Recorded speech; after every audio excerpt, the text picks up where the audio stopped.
Pernahkah Anda bertanya-tanya bagaimana mungkin sebuah kitab suci yang ditulis lebih dari 1400 tahun yang lalu bisa mengungkap rahasia alam semesta yang baru saja ditemukan oleh sains modern? Bagaimana bisa Al-Quran menggambarkan fenomena Big Bang, gerhana, dan siklus air dengan akurasi yang mencengangkan? Di video ini, kami akan mengungkap kebenaran ilmiah dalam ayat-ayat Al-Quran yang akan membuat Anda terkejut dan kagum. Jangan sampai terlewatkan, karena apa yang akan Anda dengar mungkin akan mengubah cara pandang Anda selamanya. Assalamualaikum warahmatullahi wabarakatuh. Pada kesempatan kali ini, kita akan menelusuri ayat-ayat Al-Quran yang terbukti kebenarannya secara saintifik. Mari kita lihat bagaimana Al-Quran yang sudah ada lebih dari 1400 tahun yang lalu mengungkap pengetahuan yang baru terungkap oleh sains modern. Kita mulai dengan fenomena Big Bang yang diyakini sebagai peristiwa yang menyebabkan terbentuknya alam semesta. Teori ini ditemukan pada tahun 1931 oleh seorang pastor Katolik Roma dan fisikawan bernama Jos Lemaitre. Penemuannya didasarkan pada pengembangan teori-teori sebelumnya, terutama oleh Alexander Friedman, yang menemukan solusi untuk persamaan bidang relativitas umum Albert Einstein. Friedman menyatakan bahwa alam semesta mengembang, dan Einstein sendiri melakukan studi persamaan lapangan yang menunjukkan bahwa alam semesta merupakan kekuatan yang mengembang dan tumbuh seperti balon. Menariknya, teori Big Bang ini sudah disebutkan dalam Al-Quran, Surat Al-Anbiya ayat 30, yang menyatakan, "Dan apakah orang-orang kafir tidak mengetahui bahwa langit dan bumi keduanya dahulu menyatu, kemudian kami pisahkan antara keduanya?" Penjelasan lengkap tentang teori ini bisa ditemukan dalam buku The First 3 Minutes, karya Steven Weinberg. Bergerak ke topik berikutnya, model geosentris yang dahulu diyakini menempatkan bumi sebagai pusat alam semesta telah digantikan oleh teori heliosentris dari Nicolaus Copernicus yang menyatakan bahwa matahari berada di tengah, sementara planet-planet berputar mengelilinginya. Di tahun 1609, ilmuwan asal Jerman Johannes Kepler memperkenalkan teori baru bahwa planet-planet tidak hanya bergerak mengelilingi matahari, tetapi juga berputar pada sumbunya dengan kecepatan yang berbeda-beda. Dengan perkembangan teknologi observasi modern, keyakinan ini berubah. Matahari dan seluruh planet dalam tata surya beredar dalam garisnya. Ini artinya tidak terkecuali matahari. Al-Quran juga menjelaskan fenomena ini dalam surah Yasin ayat 38-40 yang berbunyi, "Dan matahari berjalan di tempat peredarannya.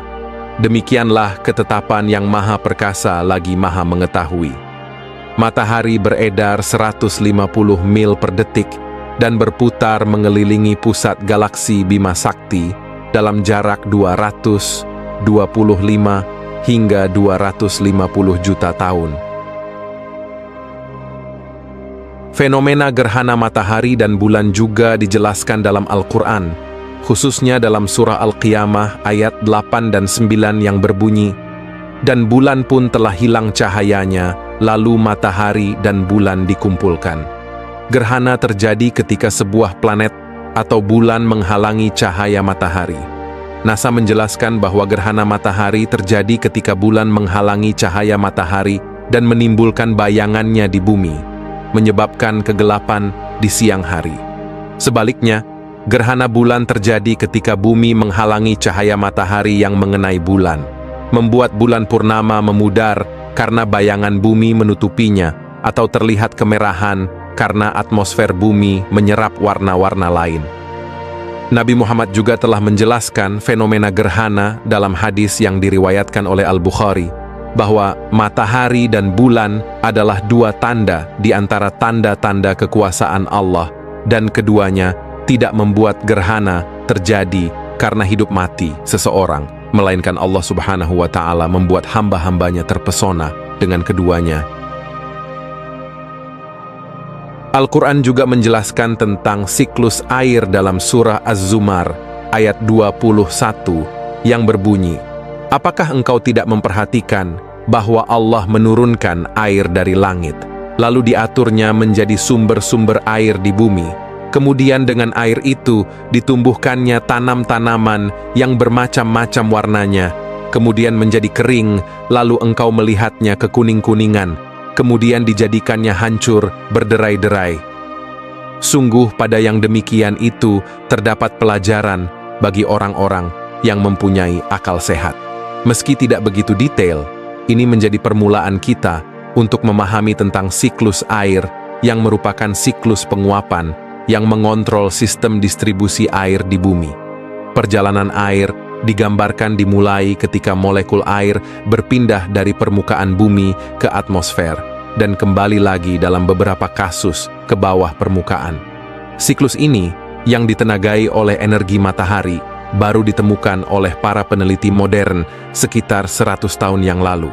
Namun lagi-lagi Al-Quran menjelaskannya secara ilmiah segala fakta terkait siklus air dan turunnya hujan. Proses pembentukan awan dan hujan juga dijelaskan dalam Al-Quran.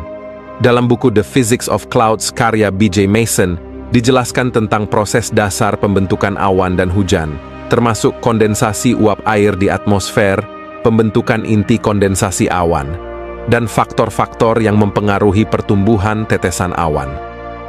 Proses pembentukan awan dan hujan yang dijelaskan Mason termasuk interaksi antara tetesan air dan kristal es dalam awan, serta proses koalesensi dalam awan hangat. Al-Quran menjelaskan proses ini dalam surah An-Nur ayat 43 yang berbunyi, "Tidaklah engkau melihat bahwa Allah mengarahkan awan, kemudian mengumpulkannya, lalu Dia menjadikannya bertumpuk-tumpuk, lalu engkau lihat hujan keluar dari celah-celahnya.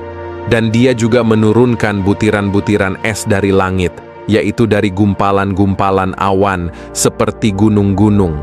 Maka ditimpakannya butiran-butiran es itu kepada siapa yang Dia kehendaki dan dihindarkannya dari siapa yang Dia kehendaki. Kilauan kilatnya hampir-hampir menghilangkan penglihatan." Al-Quran juga menjelaskan siklus air lebih lanjut dalam beberapa ayat lainnya. Surah An-Naba ayat 13-16 berbunyi, "Dan kami menjadikan pelita yang terang benderang matahari. Dan kami turunkan dari awan air hujan yang tercurah dengan hebatnya. Kami tumbuhkan dengan air itu biji-bijian dan tanam-tanaman dan kebun-kebun yang rindang."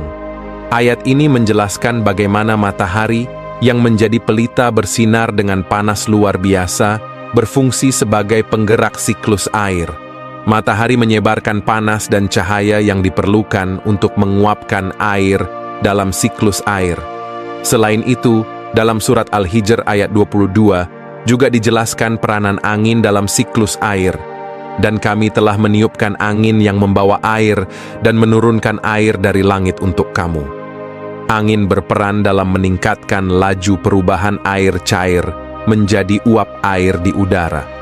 Selain itu, ditegaskan oleh Allah dalam ayat yang sama, bahwa setelah menguap, air akan mengembun dalam bentuk awan yang kemudian dibuahi oleh angin, yang mengakibatkan turunnya hujan dari langit yang dapat memberikan manfaat yang sangat besar bagi kehidupan manusia di bumi. Dari penjelasan-penjelasan di atas, kita bisa melihat bahwa Al-Quran mengandung pengetahuan yang sangat akurat dan relevan dengan sains modern. Ini menunjukkan bahwa Al-Quran bukanlah kitab biasa, melainkan kitab yang penuh dengan mukjizat dan petunjuk bagi umat manusia. Sobat channel Kabar Langit, terima kasih telah menyaksikan video ini sampai akhir. Semoga informasi yang kami bagikan bisa menambah wawasan dan keimanan Anda. Jangan lupa untuk meninggalkan komentar di bawah. Kami sangat ingin mendengar pendapat Anda tentang keajaiban Al-Quran ini. Jangan lupa juga untuk like video ini dan subscribe channel Kabar Langit. Terus dukung kami untuk menyebarkan kebenaran dan pengetahuan.